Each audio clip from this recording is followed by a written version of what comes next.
నల్గొండ జిల్లా కేంద్రంలో ఈ రోజు సాయంత్రం వచ్చిన భారీ గాలి దుమారానికి మాత్రము పెద్ద పెద్ద చెట్లు కూడా విరిగిపడ్డాయని కూడా చెప్పుకోవచ్చు. నల్గొండ జిల్లా కలెక్టర్ కార్యాలయంలో ఉన్నటువంటి పార్కింగ్ ప్లేస్లో ఉన్నటువంటి ఒక పెద్ద తాడి చెట్టు ఆ కూలి కింద పడంతో దాని కింద ఉన్నటువంటి టూ వీలర్ పూర్తిగా దెబ్బతిన్న పరిస్థితి కనపడుతున్నాం. మనం విజువల్లో కూడా చూస్తున్నాం. ఏదైతే గ్లామర్ బండి ఉందో గ్లామర్ బండిని పార్క్ చేశారు. పార్క్ చేసిన క్రమంలో కూడా భారీ గాలి దుమారం వచ్చిన క్రమంలో కూడా ఒక్కసారిగా తాడి చెట్టు విరిగి పడడంతో కూడా ఈ బండి మీద పడింది. ఈ బండి పూర్తిగా కూడా స్పష్టంగా చూస్తాం. దీనికి సంబంధించిన డిక్కీ పూర్తిగా కూడా డ్యామేజ్ అయిన పరిస్థితి ఉంది. బండి కూడా పూర్తిగా డ్యామేజ్ అయినటువంటి పరిస్థితి కూడా కనపడుతుంది.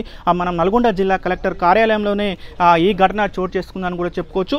ఈరోజు ఆదివారం కావడంను సెలవు దినం కావడంతో కూడా పెద్ద ప్రమాదమే తప్పిందని కూడా చెప్పుకోవచ్చు. ఎందుకంటే భారీ వాహనాలు కూడా ఇక్కడ పార్క్ చేస్తుంటారు. ఏదైతే ఆ కలెక్టరేట్కి వచ్చిన ఉద్యోగస్తులు ఉంటారో ఉద్యోగులందరూ కూడా ఇక్కడ పార్క్ చేసుకుంటారు. ఈరోజు సెలవు దినం కావడంతో ఎవరు లేరు. రేపు ఏదైతే ఎమ్మెల్సీ ఎలక్షన్ ఉందో ఎలక్షన్ క్రమంలో కూడా ఈ బండి యజమానికి కూడా డ్యూటీ పడినట్టుందో అతను కూడా ఇక్కడ పార్క్ చేసి ఆ డ్యూటీకి వెళ్ళినట్టు కూడా సమాచారం అందుతుంది. అది పూర్తి సమాచారం తెలియదు. కానీ ఏది ఏమైనా కూడా బండి మాత్రము పూర్తిగా దెబ్బతిన్న పరిస్థితి కనపడుతుంది.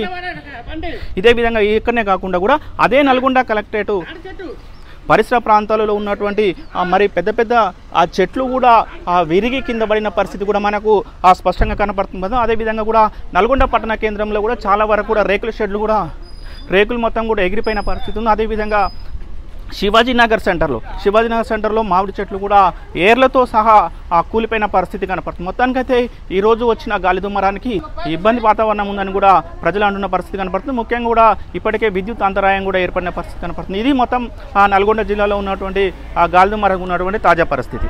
మరిన్ని వీడియోస్ కోసం ఛానల్ ని సబ్స్క్రైబ్ చేయండి. లేటెస్ట్ అప్డేట్స్ కోసం వాట్సాప్ ఛానల్ ని ఫాలో చేయండి. అండ్ లింక్ డిస్క్రిప్షన్ లో ఉంది.